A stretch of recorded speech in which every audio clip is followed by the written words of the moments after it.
لله الأسماء الحسنى فادعوه بها وذروا الذين يلحدون في أسمائه سيجزون ما كانوا يعملون.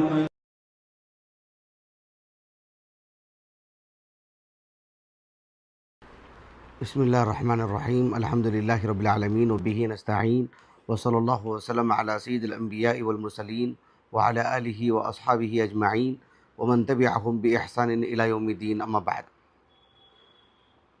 گزشتہ درس میں اللہ رب العالمین کی صفت الشخص، اس سے متعلق ہم نے ابتدائی گفتگو کی ہے، جس میں حسب معمول چونکہ ہماری جو شریعت مطہرہ ہے عربی زبان میں ہے، تو عربی زبان میں الشخص کا معنی کیا ہے، اس کو معاجم کی روشنی میں اور احادیث رسول اور دیگر قرآنی آیات میں اس کا جو استعمال ہے وہ آپ کے سامنے بیان کیا گیا ہے۔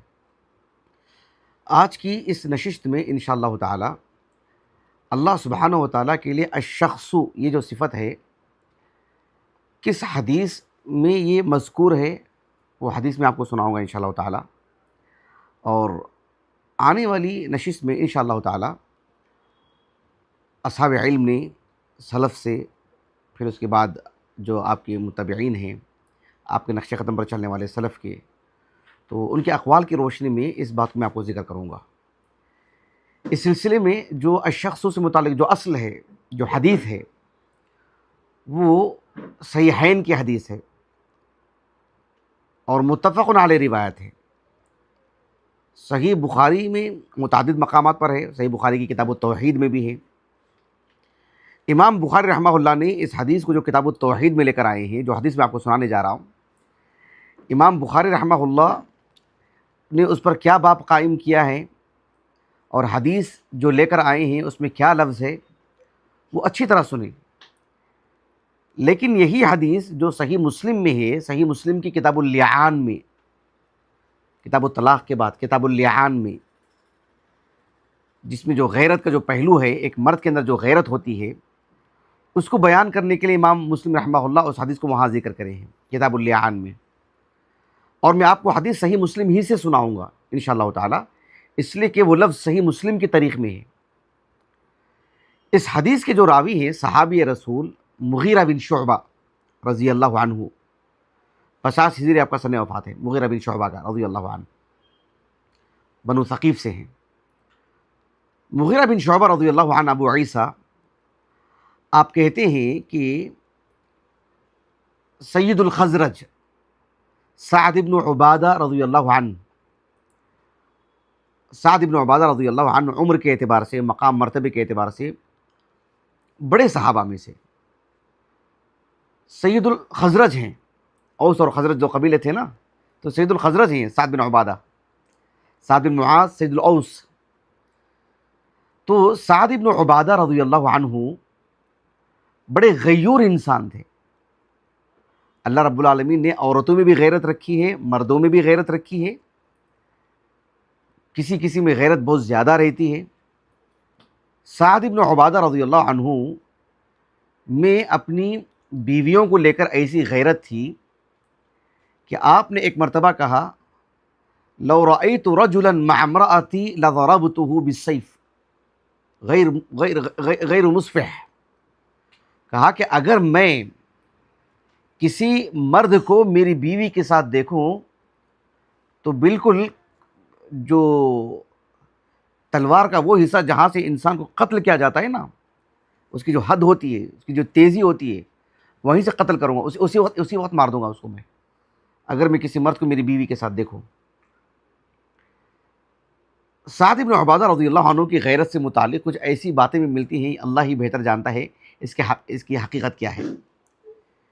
شیخ محمد بن صالح العثیمین رحمہ اللہ تعالی، صحیح بخاری پر آپ کی جو تعلیقات ہیں، اس میں آپ نے ذکر کیا کہ سعد بن عبادہ رضی اللہ عنہ کی غیرت اتنی مشہور تھی کہ مثلا آپ نے کسی عورت سے شادی کی، کوئی مناسبت تھی جس کی وجہ سے آپ نے عورت کو طلاق دے دی، تو رشتہ ختم ہو گیا نا۔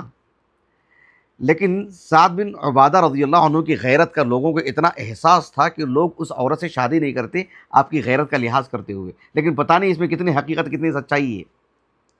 شیخ ابن عثیمین نے بھی ایسی بات کہی ہے رحمہ اللہ تعالیٰ کہ اس میں کتنی حقیقت ہے اللہ ہی بہتر جانتا ہے، لیکن سعد بن عبادہ رضی اللہ عنہ نے اتنی بڑی بات کہی، رسول اللہ صلی اللہ علیہ وسلم کو اس کی خبر پہنچی، فبلغ ذلك رسول اللہ صلی اللہ علیہ وسلم، جب رسول اللہ صلی اللہ علیہ وسلم کو اس بات کی خبر پہنچی کہ سعد بن عبادہ نے رضی اللہ عنہ اتنی بڑی بات کہی ہے اور لوگوں کو حیرت ہو رہی ہے ان کی غیرت کو دیکھ کر کے، تو اللہ کے رسول نے کہا صلی اللہ علیہ وسلم اتعجبون من غیرت سعد، سعد بن عبادہ کی غیرت تمہیں تعجب میں ڈال دے رہی ہے، تم حیرت میں ہو کہ بھئی ایسی بھی غیرت کسی میں ہوتی ہے؟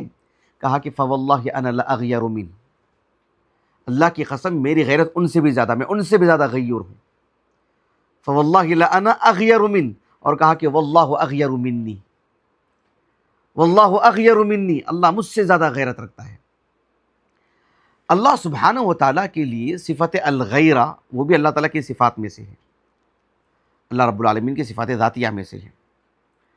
اب یہاں اللہ تعالیٰ کی جو صفت الغیرہ ہے، چپٹے غور کیجیے، تقریباً ابھی کیا ہے 1447 ہجری، 1439 ہجری کی بات ہے، 1430 پر 9 ہجری، یعنی 2018 اور شعبان کا مہینہ تھا 1439 ہجری، اور 2018 یہی مہینہ اپریل کا مہینہ، اس میں اللہ رب العالمین کی صفت الغیرہ پر ہمارا درس ہوا یہیں پر الحمدللہ، یوٹیوب پر موجود ہے، تو اب اس پر ہم گفتگو نہیں کریں گے، اسی حدیث میں ہے وہ بات، لیکن اللہ کے رسول نے کہا صلی اللہ علیہ وسلم واللہ اغیر منی، اللہ مجھ سے زیادہ غیرت رکھنے والا ہے۔ اللہ تعالیٰ کی غیرت کما یلیق لشأن، جیسے اللہ تعالیٰ کے وجود پر ایمان، جیسے اللہ تعالیٰ کی صفت الحیات پر ایمان، اللہ تعالیٰ سنتا ہے اس پر ایمان، ویسے اللہ رب العالمین کی صفت الغیرہ پر۔ اب یہاں سے دھیان دیں، اللہ کے رسول نے کہا صلی اللہ علیہ وسلم اللہ رب العالمین مجھ سے زیادہ غیور ہے، واللہ اغیر منی۔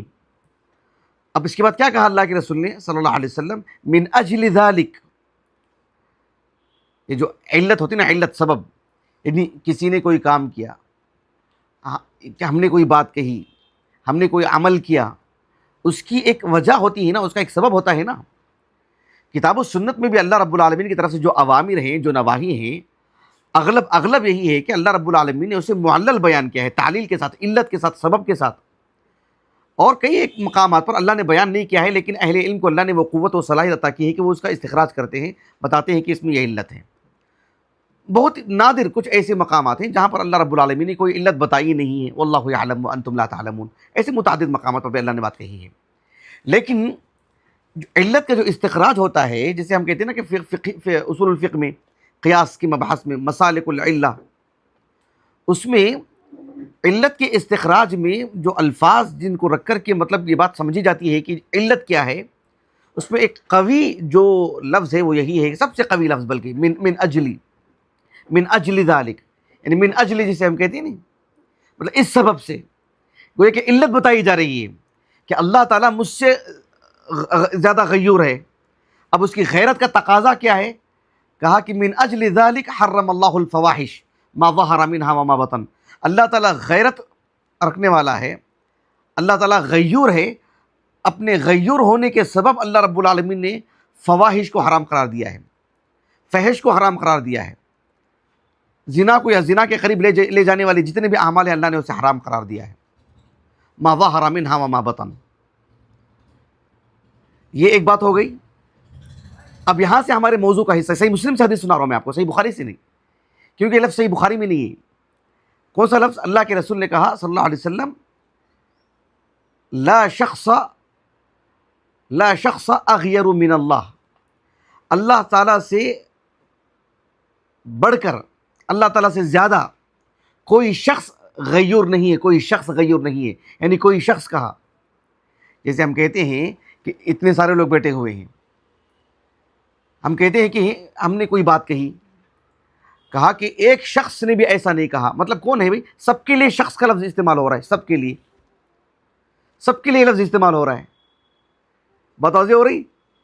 تو اسی اعتبار سے اللہ تعالیٰ نے کہا، اللہ کے رسول نے کہا صلی اللہ علیہ وسلم، اور یہ وحی کی روشنی میں کہا کہ لا شخص غیر من اللہ، اللہ سے بڑھ کر کوئی شخص غیور نہیں ہے، مطلب اللہ بھی ایک شخص ہے، یعنی ایک سے مراد یعنی اللہ رب العالمین کے لیے بھی یہ لفظ استعمال ہوگا، یعنی اشخاص میں سے اللہ تعالیٰ نہیں ہے، نعوذ باللہ، کیسے ہو سکتا ہے؟ خالق مخلوق میں تباین ہے، خالق مخلوق، لیکن لفظ کی بات بتا رہا ہوں، اللہ تعالیٰ ایک شخص سے مراد یعنی یہ لفظ اللہ کے لیے بھی استعمال ہوگا، جیسے اللہ رب العالمین کے لیے صفت السمع، اللہ رب العالمین کے لیے صفت البصر، تو اللہ رب العالمین الشخص، یہ لفظ اللہ رب العالمین کے لیے وہ اللہ تعالیٰ کی صفات میں سے ہے۔ یہاں تک بات واضح ہو گئی؟ اب دیکھو اللہ کے رسول نے کہا صلی اللہ علیہ وسلم لا شخص احب الیہ العذر من اللہ، اللہ سبحانہ و تعالیٰ سے بڑھ کر کے کوئی شخص ایسا نہیں جسے معذرت پسند ہو، معذرت پسند ہو۔ ذرا دھیان دیجئے، یعنی ایک شخص سے کوئی بات ہو جاتی ہے نا، ایک شخص وہ ہوتا ہے جس سے گناہ ہوتا ہے اور معافی نہیں مانگتا ہے اور کوئی معذرت بھی نہیں پیش کرتا ہے، اب بھلا اس شخص کے لیے کیا معاملہ اختیار کریں گے بتائیے؟ لیکن کوئی شخص اپنا کوئی معاملہ، اس سے کوئی چوک ہو گئی، کوئی غلطی ہو گئی، لیکن معذرت بھی پیش کر رہا ہے، اپنے ایک عذر پیش کر رہا ہے، اور عذر درست ہے، اس کا ایک شرعی عذر ہے، مقبول عذر ہے، تو اس کے عذر کو قبول کرنا چاہیے۔ کہا کہ اللہ سبحانہ و تعالیٰ کہا کہ سے بڑھ کر کے کوئی شخص ایسا نہیں جسے معذرت پسند ہو۔ اللہ رب العالمین کی ذات ایسی ذات ہے جو معذرت کو قبول کرتی ہے۔ کسی بندے نے کوئی معذرت پیش کر دی، اے اللہ میرے لیے عذر ہے، اللہ رب العالمین کے ہاں اس کا عذر مقبول، اگر واقعی وہ عذر ہے تو کتنی بڑی بات ہے، سبحان اللہ، غور کیجیے آپ۔ اللہ کے رسول صلی اللہ علیہ وسلم نے اس بات کو بیان فرما کر کے کہا کہ من اجل ذلک بعث اللہ المرسلین مبشرین و منذرین، اللہ رب العالمین کو عذر سب سے زیادہ پسند کسی بندے سے متعلق، یعنی ایسا نہیں ہوگا کہ اللہ رب العالمین کسی بندے کو یوں ہی اٹھا کے جہنم میں ڈال دے گا۔ سب سے پہلی بات یہ کہ اس کے لیے جو عذر ہو سکتا ہے وہ عذر کے دروازے بند کرے گا اللہ رب العالمین، اس پر حجت قائم کرے گا، اس کے لیے کہیں سے بھی کوئی عذر ہے تو اس کے لیے معافی کا دروازہ کھلا ہے۔ جب اس کے لیے اللہ تعالیٰ نے پورے عذر کے دروازے بند کر دیے ہیں، اب اس کے لیے معذرت کا کوئی راستہ نہیں ہے، سب چیزیں اللہ کی طرف سے فراہم کر دی گئی ہیں، پھر تو اس کی کوئی معذرت نہیں رہ گئی ہے۔ لیکن اس کے لیے کوئی راستہ کھلا ہے، کوئی اسے بتانے والا نہیں، کوئی سمجھانے والا نہیں، یا انسان ایسا تھا کہ جو ہے عقل کام نہیں کر رہی تھی، یا جو طاقت کام نہیں کر رہی تھی، یا نیند غالب آ گئی تھی، یا کوئی اور معاملہ آ گیا تھا، عذر تھا اس کے لیے، عذر ہے تو اللہ تعالیٰ کے ہاں اس کے لیے عذر مقبول۔ کہا کہ لا شخص احب الیہ العذر من اللہ من اجل ذلک بعث اللہ المرسلین مبشرین و منذرین۔ یہاں پر بھی شخص کا لفظ استعمال کیا اللہ کے رسول نے صلی اللہ علیہ وسلم، لا شخص احب الیہ العذر من اللہ تعالی۔ تیسری بات اللہ کے رسول نے کہا صلی اللہ علیہ وسلم لا شخص احب الیہ المدحۃ من اللہ تعالی، ہر شخص کو اپنی تعریف پسند ہے کہ نہیں ہے؟ نہیں ہے؟ یا برائی پسند ہے؟ کون برائی پسند کرے گا اپنی؟ ہرگز نہیں۔ ہر شخص چاہتا ہے کہ میری عزت ہو، میرا احترام ہو، میری تعریف ہو۔ سب سے زیادہ تعریف اللہ کو اپنی پسند ہے، یعنی اللہ سبحانہ کہ لا شخص احد احب الیہ المدحۃ من اللہ تعالی، المدحہ، اللہ سے بڑھ کر کوئی شخص ایسا نہیں ہے جسے اپنی تعریف پسند ہو۔ من اجل ذلک وعد اللہ الجنہ، اسی سبب اللہ رب العالمین نے جنت بنائی، اور اہل جنت اللہ رب العالمین کے حمد و ثنا بیان کریں گے، اللہ کی تعریف بیان کریں گے، اللہ تعالیٰ کے حمد و ثنا کا، اللہ تعالیٰ کے فضل کا ایک مظہر ہے، وہ ایک قوی مظہر ہے، بڑا مظہر ہے۔ ان تینوں مقامات پر غیرت سے متعلق، کسی کی عذر کو قبول کرنے سے متعلق، واقعتاً اس کا عذر ہو، اللہ رب العالمین کو اپنی تعریف بہت پسند ہے، سب سے زیادہ پسند۔ شخص جو ہوتا ہے، ایک انسان، شخص ایک لفظ کے اعتبار سے اللہ رب العالمین کے لیے بھی لفظی اشتراک ہے، معنی کا اشتراک نہیں، خالق مخلوق میں فرق ہے۔ فلا تضربوا للہ الامثال وله المثل الاعلیٰ، یہ دونوں سورۃ النحل کی آیتوں کا حصہ ہے۔ تو اللہ رب العالمین، اللہ کے رسول نے کہا صلی اللہ علیہ وسلم لا شخص 3 مرتبہ کہا۔ غور طلب بات یہ ہے کہ اللہ کے رسول صلی اللہ علیہ وسلم جو اللہ سبحانہ و تعالیٰ سے سب سے زیادہ معرفت رکھتے ہیں پورے بندوں میں، آپ صلی اللہ علیہ وسلم نے اللہ رب العالمین کے لیے شخص کا لفظ استعمال کیا۔ یہاں تک بات واضح ہوئی، اچھی طرح سے آگے بڑھیں۔ یہ جو حدیث میں نے آپ کو سنائی ہے، یہ حدیث صحیح مسلم سے میں نے آپ کو سنائی ہے، صحیح مسلم کی کتاب اللعان سے، بات واضح ہو گئی؟ اب دھیان دینے کی بات یہ ہے کہ امام بخاری رحمہ اللہ تعالی اپنی الصحیح کی کتاب التوحید میں باب قائم کیا ہے، اور ترجمۃ الباب میں رسول اللہ صلی اللہ علیہ وسلم کی حدیث داخل کی ہے جو کہ صحیح مسلم کے الفاظ ہیں، جو لفظ ہے وہ صحیح مسلم میں ہے، صحیح بخاری میں نہیں ہے، لیکن ترجمۃ الباب عنوان میں امام بخاری نے قائم کیا ہے رحمہ اللہ تعالیٰ، کہا کہ باب قول النبی صلی اللہ علیہ وسلم لا شخص اغیر من اللہ. دھیان دینے کی بات ہے، لا شخص ترجمۃ الباب میں قائم کیا. لیکن جو اس باب کے تحت مرفوع حدیث لے کر کے آئے ہیں امام بخاری رحمہ اللہ، اسی طریق سے لائے ہیں جس طریق سے امام مسلم لائے ہیں رحمہ اللہ تعالی. امام بخاری امام مسلم رحمہ اللہ کے اساتذہ میں فرق ہے، لیکن امام ابو عوانہ سے آگے جو ہے طریق ایک ہی ہے رحمہم اللہ اجمعین. لیکن امام بخاری رحمہ اللہ ترجمۃ الباب میں تو اللہ کے رسول کے جو الفاظ استعمال کیے ہیں نبوی الفاظ حدیث کے، وہ صحیح مسلم کے طریق سے ہیں، کہا کہ لا شخص اغیر من اللہ.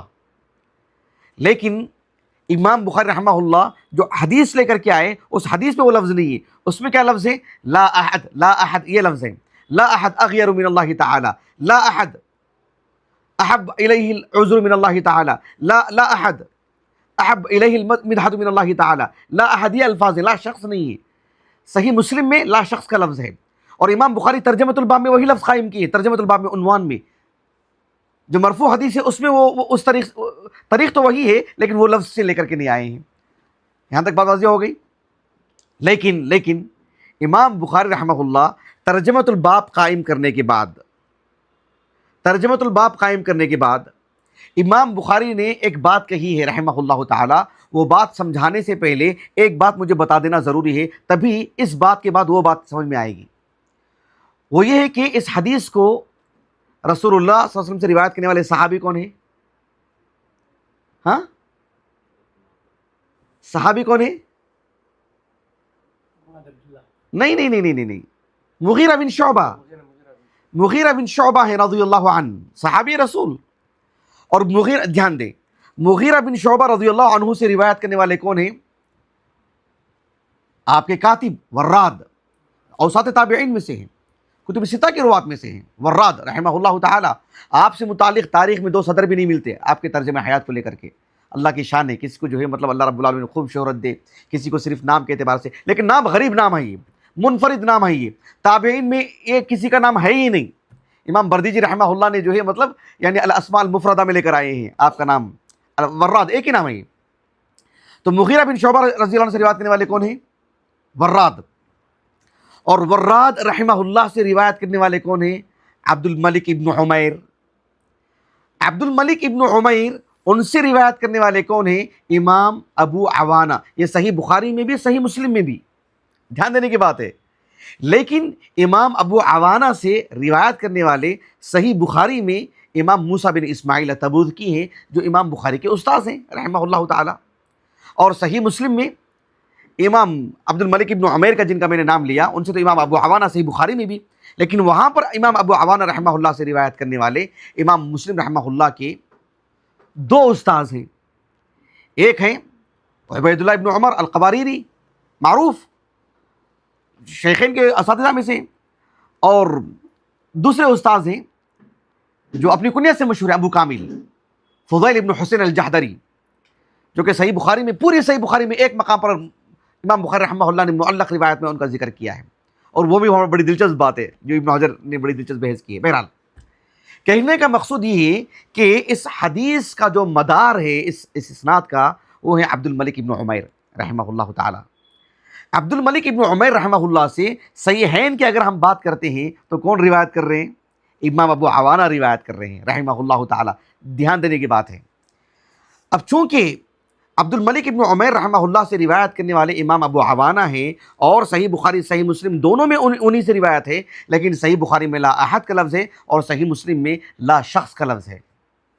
اسی لیے امام بخاری رحمہ اللہ نے کیا کیا؟ اب ایک معلق روایت ذکر کی. امام بخاری نے کہا رحمہ اللہ تعالی وقال عبید اللہ ابن عمرو. کون؟ عبید اللہ ابن عمرو الرقہ، یہ جو ہے مطلب ملک شام کے مطلب یعنی شمالی حصے میں آتا ہے. الرقہ بہت معروف ہارون رشید نے اسے ایک زمانے میں 180 ہجری کو جو ہے یعنی اپنا دارالخلافہ بھی بنا لیا تھا، جسے امام ذہبی نے ذکر کیا رحمہ اللہ تعالیٰ۔ الرقہ بہت معروف، اب واقعات خواہ مخواہ کے ذہن میں آ جا رہے ہیں، میں سنا نہیں سکتا آپ یہاں۔ الرقہ بہت معروف، الرقہ یعنی رقہ کے معنی کیا؟ کسی چیز کا نرم ہو جانا وغیرہ وغیرہ۔ اصل میں الرقہ کہتے ہیں یعنی جو کسی ندی کے ساحل میں جو علاقے آتے ہیں نا، جس میں مطلب ایک طرح سے پانی آتا جاتا رہتا ہے، زمین ایک طرح سے گیلی گیلی رہتی ہے، اس وجہ سے الرقہ۔ لیکن وہ کسی بھی علاقے کے لیے وہ ایک علم بن گیا ہے اس کے لیے، وہاں کے لیے الرقہ بہت معروف، فرات کے قریب ہے، وہ فرات ندی کے قریب۔ تو یہ جو الرقہ ہے وہاں کے ہیں، یہ عبید اللہ ابن عمر، عبید اللہ عمر نہیں، جن کا بھی میں نے نام لیا تھا صحیح مسلم میں، امام مسلم کے استاذ، وہاں پر وہ امام بخاری کے بھی استاذ ہیں، لیکن اس سند میں امام مسلم کے استاذ ہیں۔ یہ ہیں عبید اللہ ابن عمر، دونوں کا طبقہ بھی الگ ہے۔ عبید اللہ ابن عمر جو ہیں وہ عبد الملک سے بھی روایت کرتے ہیں، عبد الملک ابن عمیر سے، لیکن وہ وہی لفظ استعمال کرتے ہیں جو امام ابو عوانہ کی طریق سے آ رہا ہے۔ مشکل ہو جائے گی آپ کو، میں ذرا سمجھاتا ہوں۔ دیکھیں، رسول اللہ صلی اللہ علیہ وسلم آپ سے روایت کرنے والے کون؟ مغیرہ بن شعبہ رضی اللہ عنہ۔ آپ سے روایت کرنے والے کون؟ وراد، اور وراد سے روایت کرنے والے عبد الملک ابن عمیر۔ عبد الملک ابن عمیر سے روایت کرنے والے امام ابو عوانہ ہیں، جو صحیح بخاری صحیح مسلم دونوں میں روایت ہیں۔ لیکن وہی عبد الملک ابن عمیر، ان سے روایت کرنے والے ایک ابو عوانہ ہیں، جسے ہم آپ کو پڑھا رہے ہیں، یہ سب آپس میں ایک دوسرے کے ساتھی ہیں۔ ویسے عبد الملک ابن عمیر سے ایک روایت کرنے والے کون ہیں؟ ابو عوانہ، اور دوسرے ہیں روایت کرنے والے جن کا نام ہے عبید اللہ ابن عمر۔ کیا نام ہے؟ ایک تیسرے بھی نام ہے، ایک تیسرا امام مسلم نے ذکر کیا ہے، زائد قدامہ ابن زائدہ، قدامہ ابن عفن عکس زائدہ ابن قدامہ رحمہ اللہ تعالیٰ۔ اچھی طرح بات واضح ہو گئی؟ اب ذرا مشکل ہو جائے گی آپ کو، لیکن میں انشاءاللہ دھیرے دھیرے کر کے سمجھاؤں گا۔ امام ابو عوانہ رحمہ اللہ جو عبد الملک ابن عمیر سے روایت کرتے ہیں، صحیح بخاری صحیح مسلم دونوں میں ان کی روایت ہے، لیکن صحیح مسلم میں شخص کا لفظ ہے، صحیح بخاری میں نہیں ہے۔ لیکن عبید اللہ ابن عمر الرقی جو امام ابو عوانہ رحمہ اللہ کے ہم سبق ہیں، اس اعتبار سے کہ وہ عبد الملک ابن عمیر سے روایت کرتے ہیں، وہ بھی شخص کا لفظ ہی استعمال کرتے ہیں۔ صحیح بخاری کی جو اصل حدیث ہے اس میں شخص کا لفظ نہیں ہے، اس لیے معلق روایت لے کر کے امام بخاری رحمہ اللہ تعالیٰ، وہ جو معلق روایت ہے، حافظ بن حجر رحمہ اللہ کہتے ہیں کہ امام ابو محمد دارمی رحمہ اللہ تعالیٰ، سنن دارمی، اس میں یہ روایت موجود ہے۔ میں نے ابن حجر کی نشاندہی کے بعد کھول کر کے دیکھا، کتاب النکاح میں ہے، باب الغیرہ کے تحت، اور اس میں زکریا ابن عدی رحمہ اللہ تعالیٰ ان کی طریق سے پھر عبید اللہ بن عمر، اور پھر وہ عبد الملک بن عمیر سے پھر آگے پوری مکمل وہی روایت، اور اس میں کیا لفظ ہے؟ اس میں شخص ہی کا لفظ ہے، سبحان اللہ، جو کہ امام بخاری رحمہ اللہ ثابت کرنا چاہتے ہیں، جو امام بخاری رحمہ اللہ ترجمۃ الباب میں قائم کر رہے ہیں، اور پھر اس میں بھی قائم کر رہے ہیں معلق روایت کے ذریعے سے، اور یہ معلق روایت سنن دارمی میں ہے، اور اسی طریقے سے زکریا ابن عدی، عبید اللہ ابن عمر، آگے وہی طریق، اور اس میں کیا ہے؟ اس میں یہی لفظ ہے، سبحان اللہ۔ اور اسی طرح سے آپ دیکھو کہ امام ابو عوانہ رحمہ اللہ، وہ ابو عوانہ نہیں جو صحیح بخاری صحیح مسلم کی طریق میں ہے، وہ تو ابو عوانہ الوضاح ابن عبداللہ الیشکری ہیں، یا ابو عوانہ یعقوب الاسفرائینی رحمہ اللہ تعالی، صاحب الصحیح المستخرج علی صحیح مسلم، یا صحیح ابی عوانہ بھی کہتے ہیں اس کو، تو اس کی بھی نشاندہی کی ابن حجر نے رحمہ اللہ تعالیٰ، اور میں کھول کر کے دیکھا اس کو اللہ تعالیٰ کے فضل و کرم سے، تو مسند ابی عوانہ میں بھی یا صحیح ابی عوانہ میں بھی اس میں یہی حدیث ہے، لیکن کس اعتبار سے ہے؟ ابو عوانہ رحمہ اللہ متعدد طرق سے لے کر کے آئے ہیں۔